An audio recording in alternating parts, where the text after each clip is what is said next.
Hello everyone, how's it going? In this video, we'll be taking a look at a few things. Predominantly, it'll be Green's starting area.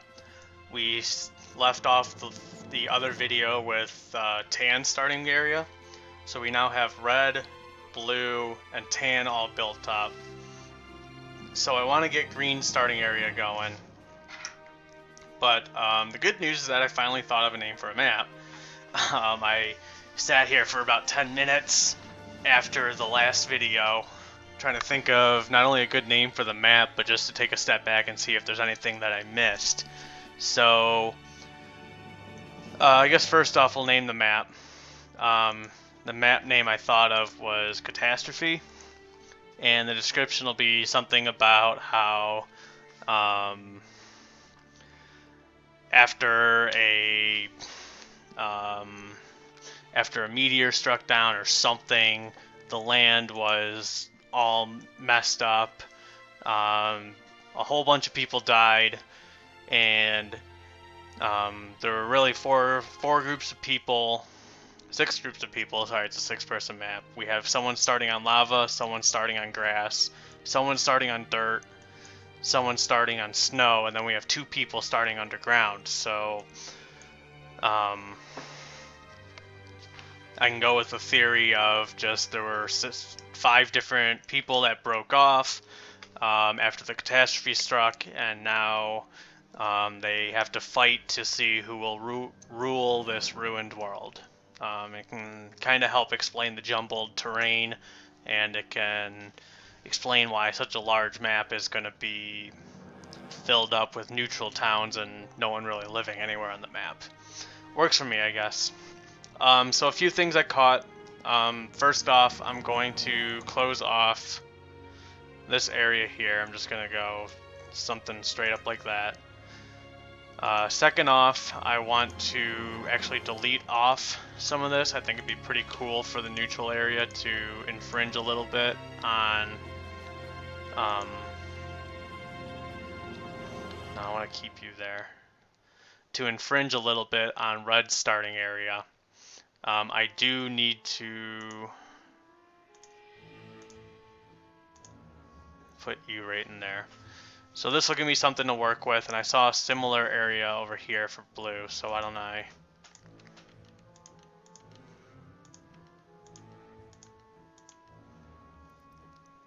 delete you off.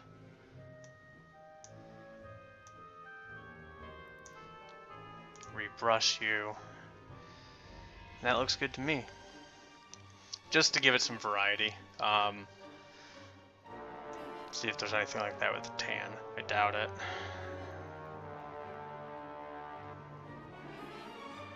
Nope. Okay, so let's go with green. The one thing about green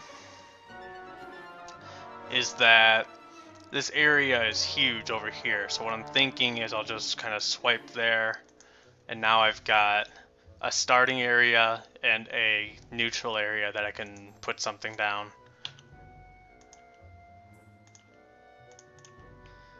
Give them an area to run through right there. Okay, so first off, we need roads. Let's go ahead and do a main road like that, and then we'll go up here, we'll go down here, we'll go down here. It's like I'm not even trying to make this look even anymore, am I? So we have all those, got our roads going. This is kind of tucked up in here, so I think what I'm going to do is sweep you around like that. Otherwise it might be kind of hard to see what's going on back in that area. As far as routes I want you to be able to go, so you're obviously going to run here. You're obviously going to catch a boat and then either go here, here, or here. I think I said I want to open up this area, and I should probably open up these areas as well. Well,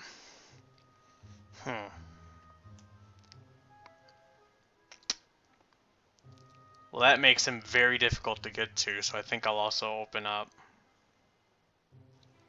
right there.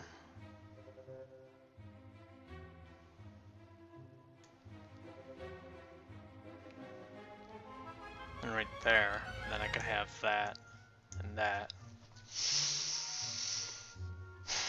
Well, I will say that even though way back in video 1 I said I don't want 4 corners, and then I still basically did 4 corners anyway. 1, 2, 1, 2, 3, 4. So it's instead of tucked in like that, the only one who's really off the corner is tan. Even though I said I don't want 4 corners, and it is, green is pretty central. Simply because I could have opened up a whole bunch of area for tan, but it would have made it too easy for people to rush him. With green, I can open up every direction around him, and no one's really going to be able to get to him, you know? So this actually gives me a lot to work with, and to be honest, it'll be kind of interesting to see how this all lays out. So I need to delete you. Need to delete you.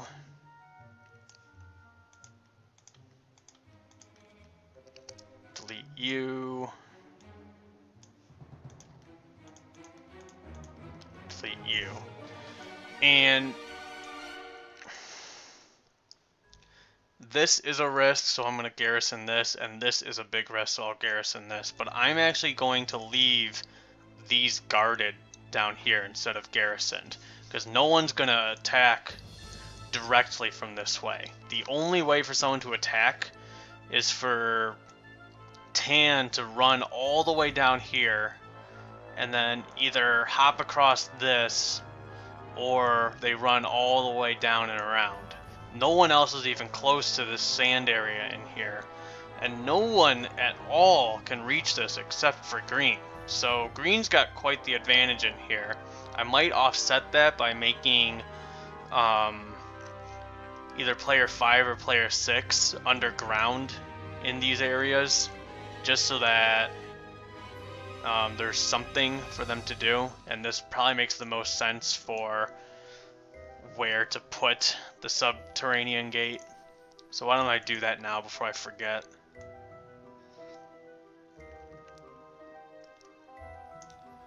Subterranean gate.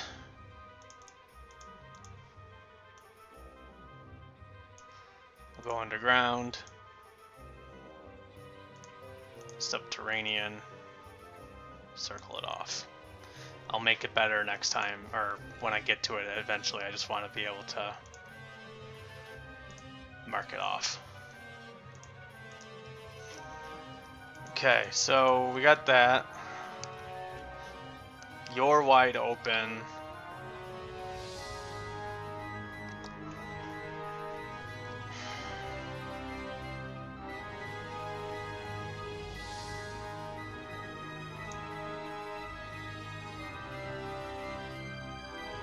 So let's go ahead and put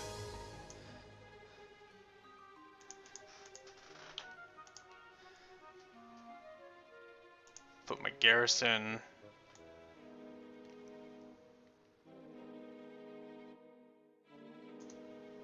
right here. Put my garrison right here. And then I'll just do level 6.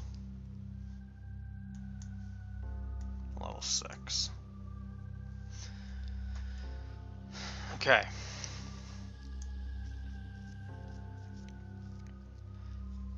So green's got considerable advantages terrain-wise, so I think I'll cripple him a little bit and only give him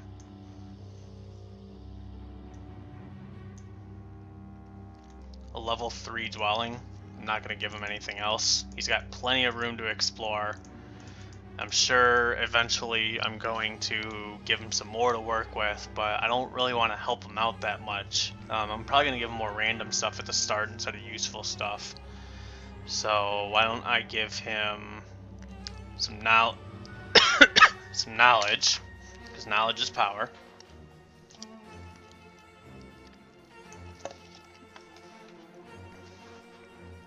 And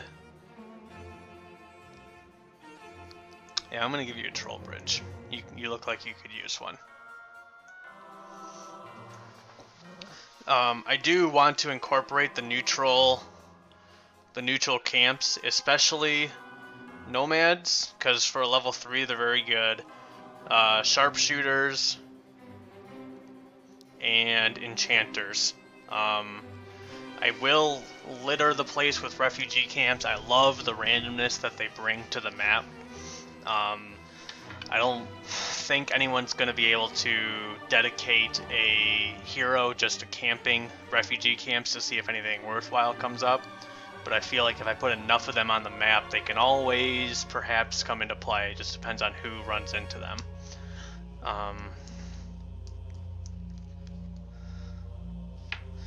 Trolls are level 5 though. Yeah, good enough.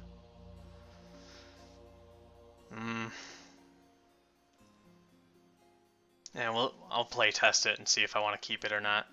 Worst case scenario, I replace it with something useless. Okay, so what else am I going to put in green starting area?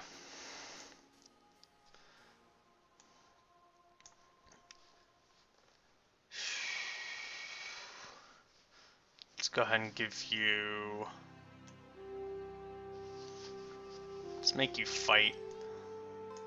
Give you one of those.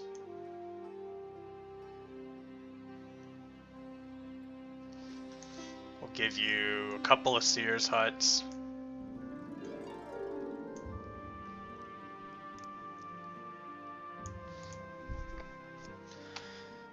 Give you a warrior's tomb. I really need to do something about this water line.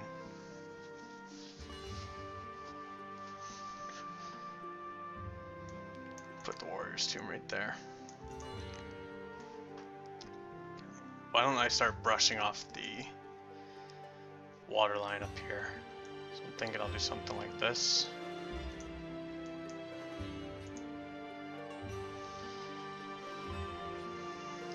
At least gives me something to work with, and then maybe something like that. That looks pretty good. I like that.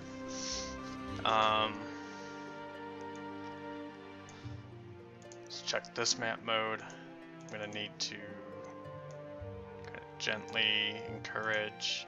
Not that. That's bad.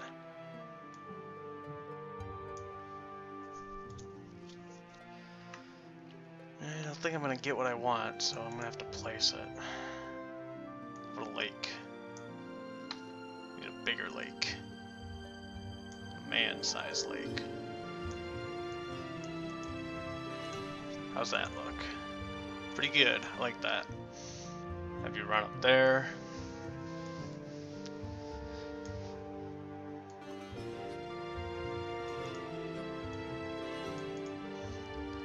Have you come down here.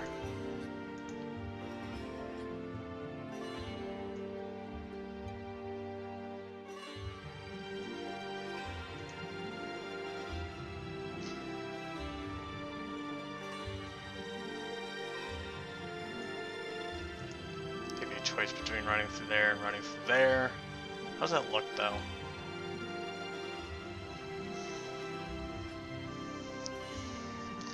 It's a little too random for me. I don't like that. Let's try that again. Better. I can work with that.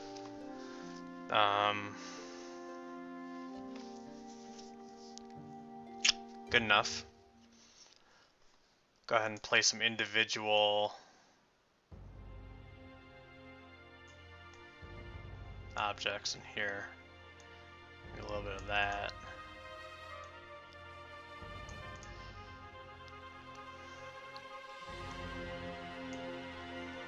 Get some of this going.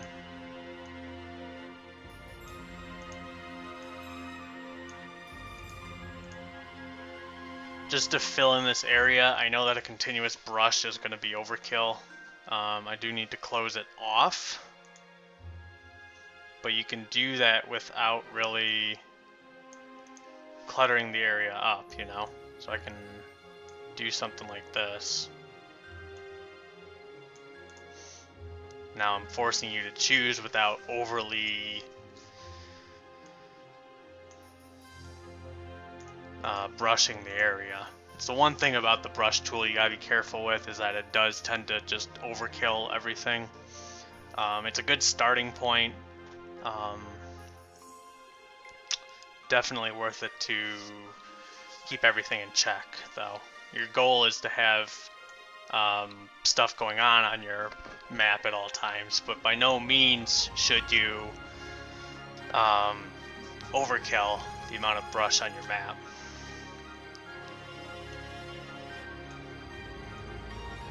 Move you right up there.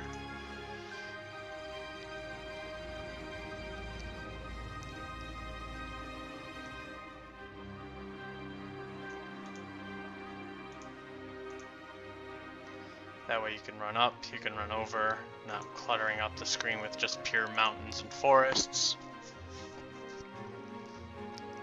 I can even river this up there, something like that.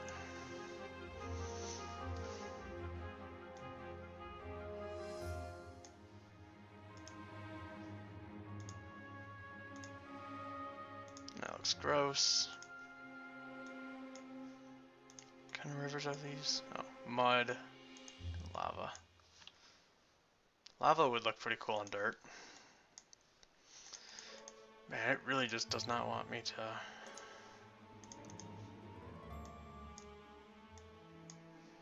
Alright, good enough. I do need to put something in here, though.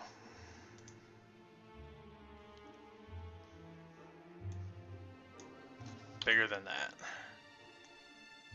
Bigger than that. What do we got over here? We got some more of you guys. Let's put some of you up here. Looks pretty good to me. Just need to finish off this area in here and probably surround you with something like maybe a couple of stumps, some trees.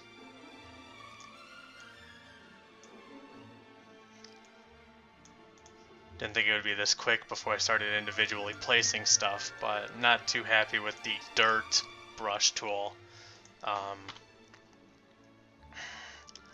Probably the dirt and the snow brush tool, in my opinion, are the worst ones to be using. I can even have this sneak off into... stump that off too.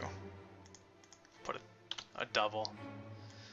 That way it's not the same for everything. I can put a resource or an artifact in there. For this area in here, I think I need a mountain.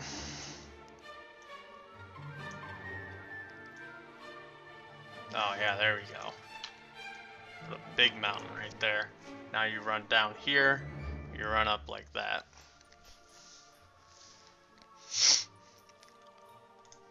Just so that the brush doesn't look too tacky, I'm gonna do something like that. Now you run up and around, you run through and up, through and down. That looks pretty good. So let's go ahead and start putting resources and monsters down. I'm probably almost out of time. Yeah, I got another minute. Okay, so we've got a good amount of the way through green starting area. Next video, I'm going to put down some of this underground so that I can place players 5 and 6 and start working on their starting area. And then after that, it's really just neutral areas and just the long, tedious task of placing in enough stuff to encourage exploration, encourage kind of a frontline army, and to try to see if we can get these different towns to kill each other. Get a pretty good, exciting map going. Okay, so that'll be it for this video. If you enjoyed it, please like, comment, or subscribe, and I'll see you in the next video. Thanks.